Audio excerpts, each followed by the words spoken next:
현재 그 교육회사를 운영을 하고 있습니다. 그리고 아이들 교과서 만드는 천재교육 아시죠? 천재교육에 제가 자문위원이라고 돼 있고요. 그 다음에 천재교육에 그 시중에 파는 문제집들이라든가 이런 거 할 때 제가 다 검수해서 대한민국에 출판이 되고 있습니다. 그리고 이제 그 여기 보시면은 고려대학교에서 이제 출강도 하고 있고요. 그 다음에 제가 강의하고 있는 모습인데요.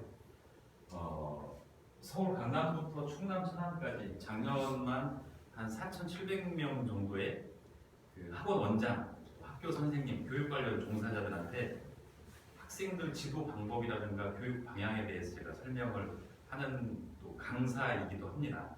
그래서 오늘 이제 설명드릴 거는 어떤 거냐면 앞부분에서는 아이들 교육을 어떻게 교육 제도가 바뀌어가고 있고 트렌드가 요즘 트렌드가 어떻게 아이들을 교육시키는지에 대해서 그거를 조금 간략하게 설명을 드릴 거고요. 그 다음에 이제 중국 학교는 어떤 곳인지 중국어로 공부하는 데 있어서 어떤 게 차별성이 있는지에 대해서 설명을 좀 드릴 겁니다. 그래서 오전에는 부모님들이 굉장히 많이 오셨어요. 근데 오후에는 숫자가 적으니까 제가 제 말을 조금 줄이고 부모님들 궁금하신 거를 더 많이 좀 알려드릴게요.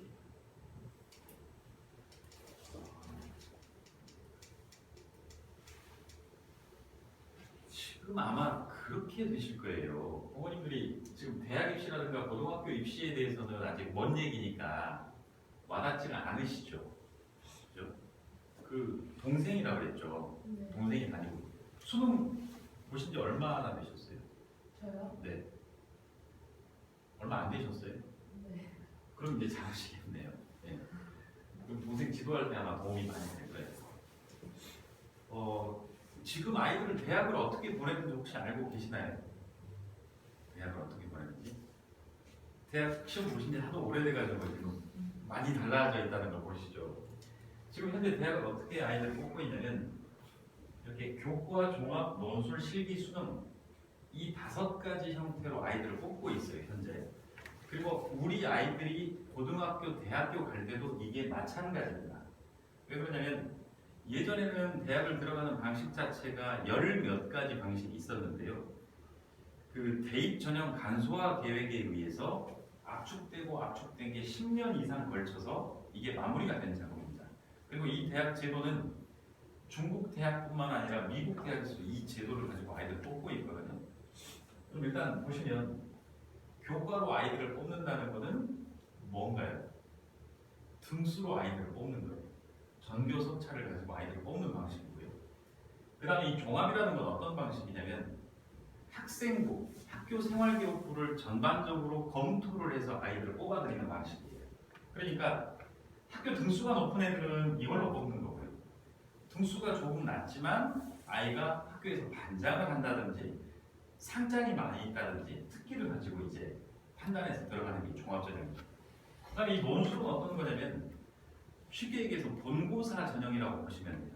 이거는 학교 등수를 가지고 판단하는 게 아니라 문과 학생이면 국영수를 시험을 봐가지고 뽑는 거고요. 이과 학생이면 수학과학으로 아이들을 선발을 해요.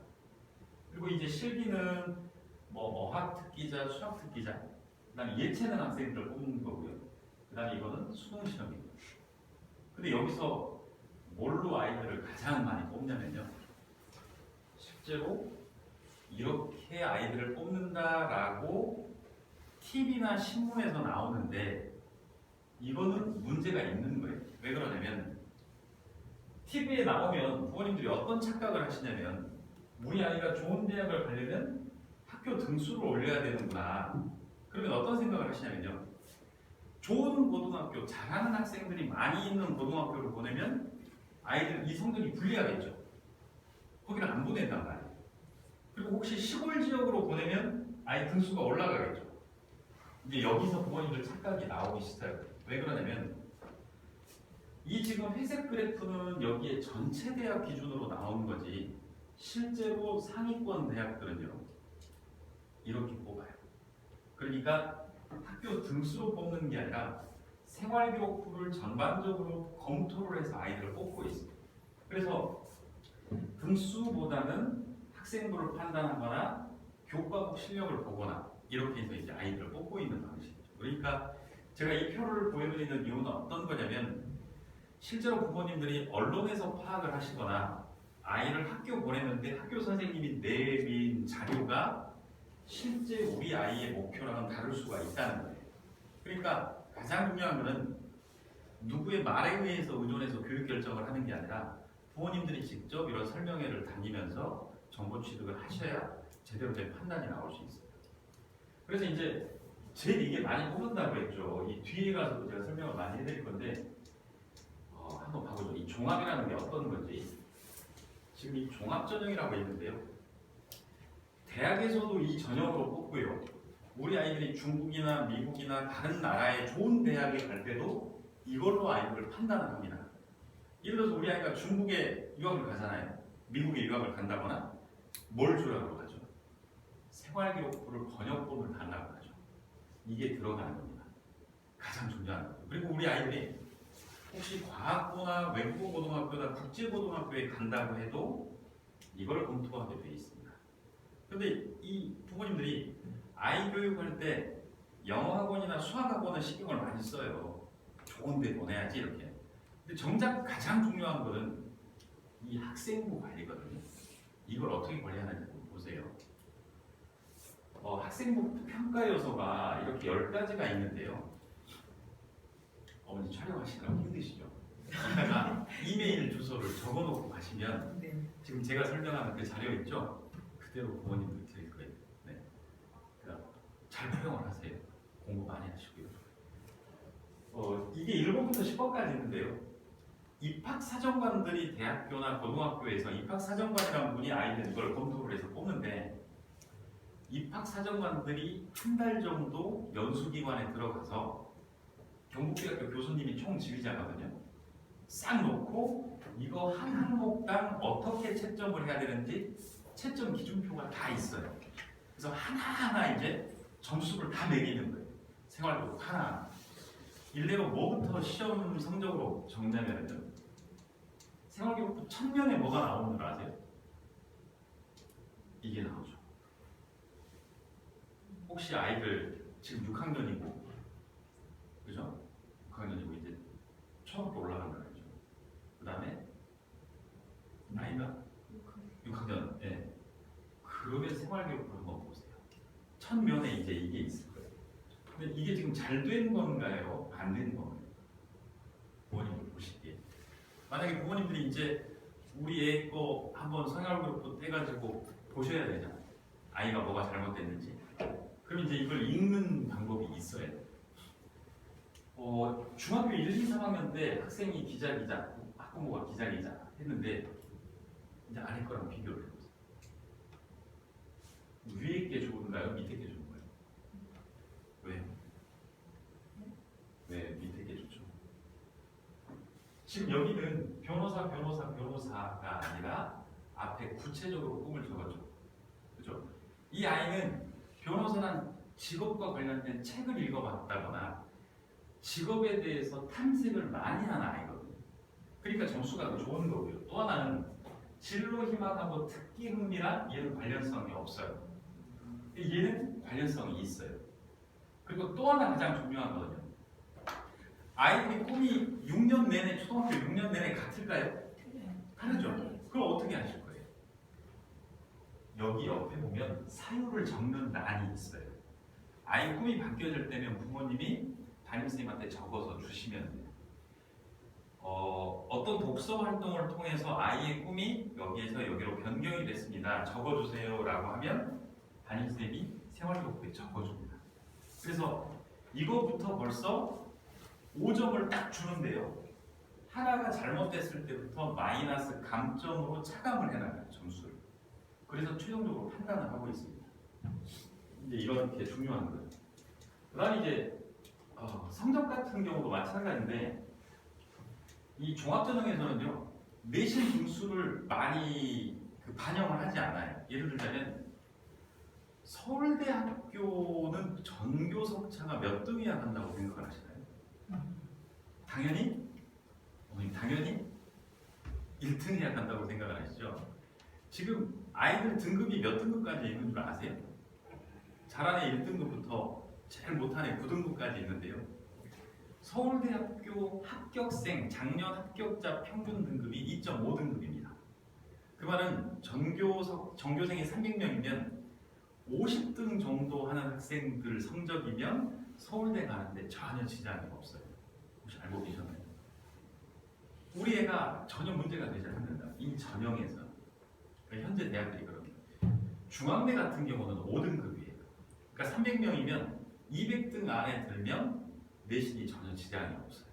그러니까 대학들에서는 학교 내신으로 아이들을 뽑는 게 아니에요. 왜 그러냐면 혹시 민족사관고등학교 들어보셨죠? 좋은 학교잖아요. 거기에서 20등 한 애하고 실업계 고등학교에서 2등 한 애하고 누가 더 잘해요?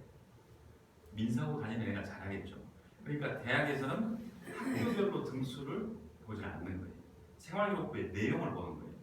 그 중에서 이제 하나 또 봐보죠. 생활기록부에 이제 과목별로 이렇게 선생님이 코멘트를 써주는데요. 아마 부모님들 아실 거예요.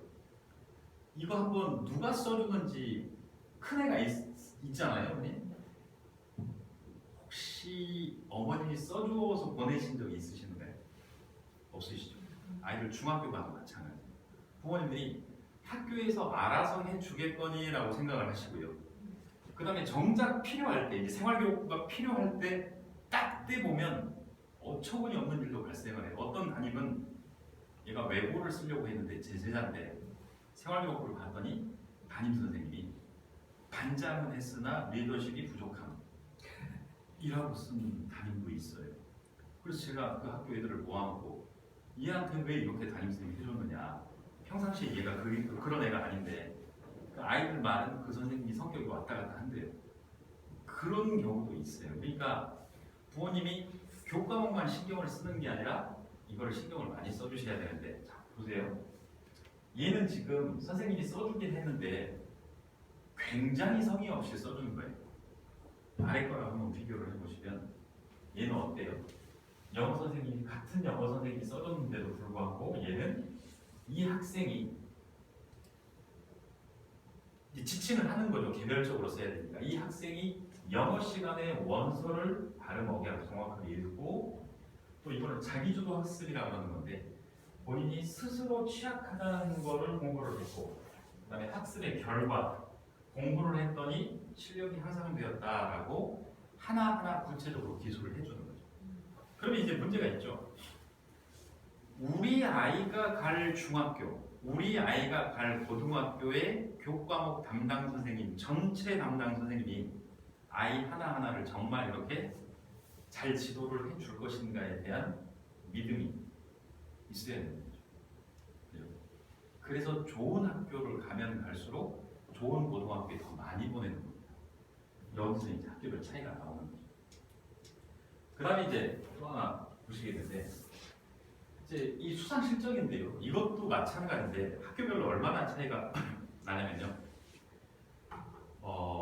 어떤 지역에 어떤 학교는요 1년 내내 교내 경시 대회가 4개밖에 없어요.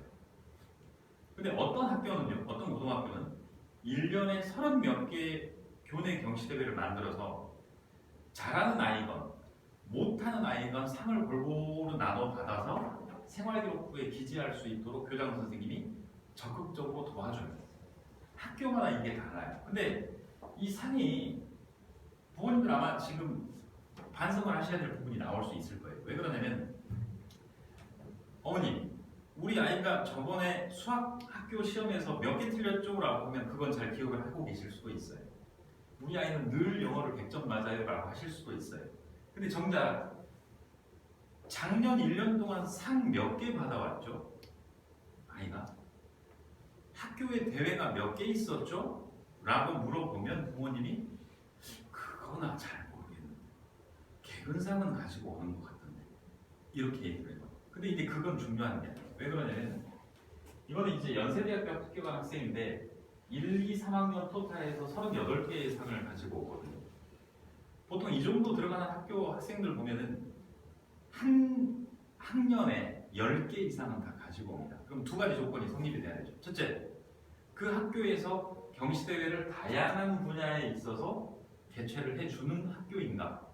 그 다음에 두 번째, 우리 애가 학교 시험 성적 말고도 학교에서 발생하는 각종 대회를 성실하게 체크해서 늘 참가를 해주는 학생입니다.